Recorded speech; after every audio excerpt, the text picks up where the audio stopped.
Here we are. Shannon's miter saw here. It's awesome. She picked this up back when we were in Florida. We used it a bunch, but I cannot get it to run on our generator. We have a 2,000 watt generator that we picked up from Harbor Freight. It has also been awesome and come in clutch for us out here quite a bit over the past few weeks, but it doesn't quite have enough startup power in order to get this thing to go. I think this requires like 1650 watts, and that's rated for a 1600 watt surge. So I thought I could get away with it. I wanted to try it. Off-grid problems, I guess. I'm gonna have to figure something else out.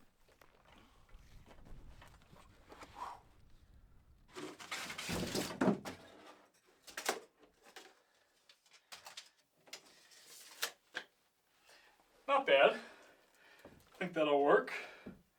It's actually a little bit bigger than I thought.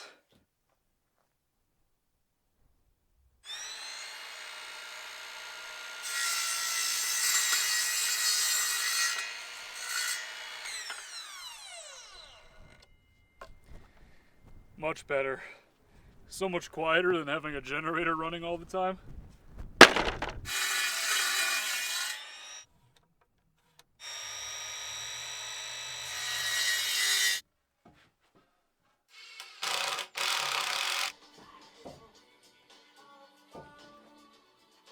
When we were in Florida, building out the van and the exterior of this tiny house, and obviously Shannon's house and the renovations there, we got pretty used to just being able to go to Home Depot and Lowe's like whenever we needed something. We were within 5 minutes of both Home Depot and Lowe's. It was a very convenient location. Whereas out here, we're about an hour away from the nearest Home Depot, maybe 55 minutes or so if I go pretty quickly, but it's a long trip. You got to drive there, you got to go to the store, you got to come back. I mean, that could take 3 hours or more, and I'm having a tough time getting used to that. I'm getting to certain points here, like obviously yesterday with the miter saw. I'm at another situation here today where, I could use some longer screws to continue making the frame of the shower and quite a few other things. I've got this whole list that I'm working on and been adding to all morning, and, I'm probably going to have to make a trip at some point later today or maybe tomorrow, some point soon, in order to continue progressing with this. And I guess I just have to get better at planning and thinking ahead, and getting into the habit of that. I'm also more than likely just going to have to get creative out here and just use the things that I have. And even if it's not the perfect solution or the 100% right way to do it, I think that's probably just part of the trade-off of being off-grid and so remote like this.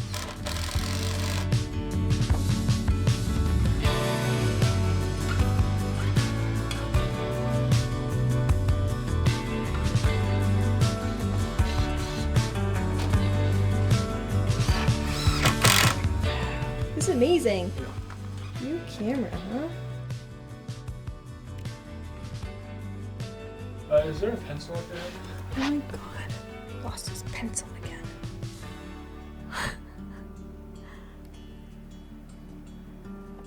Here's the pencil. Where's your pencil? Oh, it's behind you.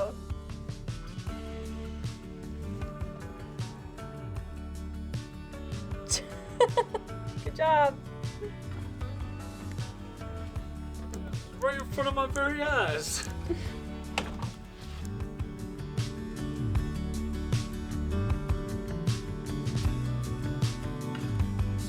I gotta take a blade off of it. Yeah, you do. I gotta take a blade off of it. Pretty darn good. Last piece.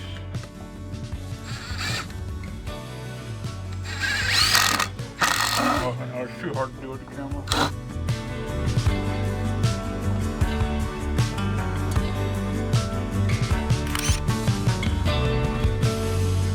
Good job. Alright. Let's keep going.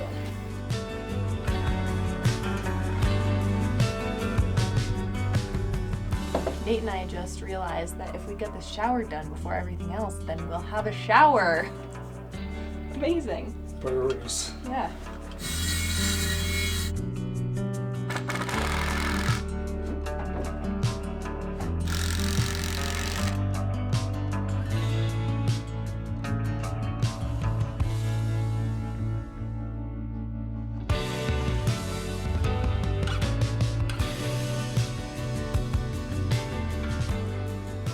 making some progress here. Slowly but surely. We have definitely been battling the weather a little bit as we got quite a bit of snow. It is finally starting to warm up. Absolutely beautiful day today and forecasted for tomorrow. But we also have had to deal with wind. This is the windy season out here in New Mexico, which means that, you know, you'll get gusts 40, 50, even up to 60 miles an hour. And that's pretty tough to work outside when the wind's blowing like that and all over the place. And it will start to calm down over the next month or so, which is good. And we should have some really nice weather throughout the spring, which I think will be a good time for us to really make progress and hopefully get this finished. You know, our goal is to move into this as soon as we can, so then we can clear out of the cabin and start working on that project. And I just want to move into the tiny house. I know Shannon's really excited too to get a taste of tiny living. You know, we've spent a little bit of time at that Airbnb that we stayed at a while back, but we haven't really lived in one together, so we're looking forward to it. You know, I guess the cabin's kind of a tiny house, but it's a little bigger than this. Obviously, we have a long way to go with this whole project, and I just want to take it one step at a time. My goal for today is to build one more of these walls here, and this will round out basically all of them that we're going to be doing, and it'll create a closet. It'll basically be like a utility closet right here, and then from there, we're just going to start building out. So, you know, I have everything cut to build this wall. I just got to put it together and get it screwed in and make sure it's all nice and level and square. And then from there, I really want to finish this wall, this back wall of the house. What we're going to be doing is covering it with 1/4-inch plywood. Not really anything too fancy, but we got some birch 1/4-inch plywood, and we're going to cover it up, paint it white, almost to try to imitate drywall, and then any cracks that are in there, our plan is to fill it in with some wood filler and smooth it out. I've seen a couple of folks do this with tiny houses, and it seems to work out pretty well. Obviously, we can't use actual drywall in this house. If we do move it at any point, it's pretty likely the drywall would crack and we'd have problems with it. So we also just wanted to pick something that was pretty lightweight.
We're kind of coming along in here.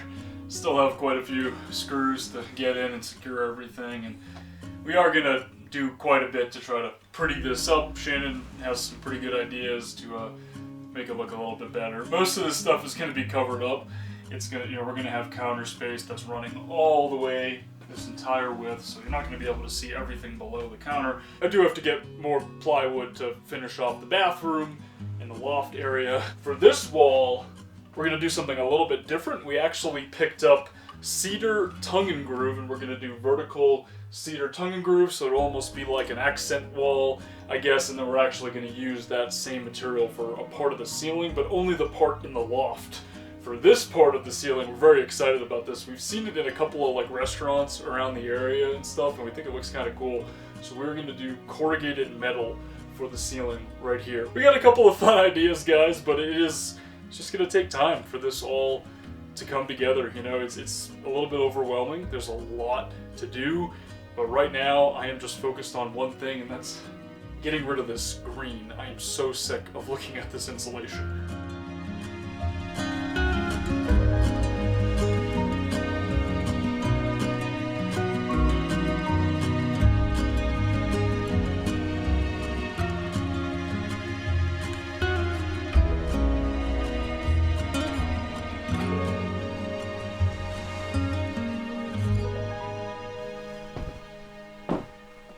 I know for you guys, this this process goes by quick. It's a couple of seconds in a time lapse, but I will say that these steel studs are definitely starting to bug me a little bit. They are very frustrating to deal with for these walls, especially for the exterior stuff. And now inside, you know, the paneling went up relatively easy, but a lot of the time it's just really hard to get that leverage, especially when you're up on the ladder, you know, up 10 feet in the air or whatever. Like, you know, I've almost fallen off the ladder a couple of times just trying to get the leverage to get these screws that go into the steel frame of this house. I've told Shannon a couple of times, no more steel frames. If we do another tiny house, we're going to do the good old wood. That way I can just use the nail gun and just easily go psh, psh, psh, all the way down. That is why I'm running these strips here. I'm going to get these in, hopefully, by the end of the day today, and then start nailing up the tongue and groove, going vertically all the way across. I think that will be a lot easier. I could not imagine screwing in those 3.5 inch thick tongue and groove pieces all the way across. That would be absolutely miserable. Fingers crossed I can get these walls up and be done trying to force self-tapping screws into these galvanized steel studs. I've tried so many different self-tapping screws, guys. It's not like I've only tried one or whatever. I mean, obviously we've been working on this for a few months, and you know, I found that these have been working really well, and these as well, but you probably only have like a 50% hit rate with some of these, because you try to get it in, and then you know, the tip of it just breaks right off, and you just can't get it in. I got to pull it out and start over again. And sorry, I'm venting here. It's been a long morning, and I'm just gonna keep plugging away, take a couple breaks, and you know, take my time, do what I can. And that's gonna be part of a future video, though, guys. I'm gonna end this one here. Thanks for watching. Hope you guys are enjoying the Tiny House Tuesdays. The next one will be 2 weeks from today. I'll talk to y'all on Friday.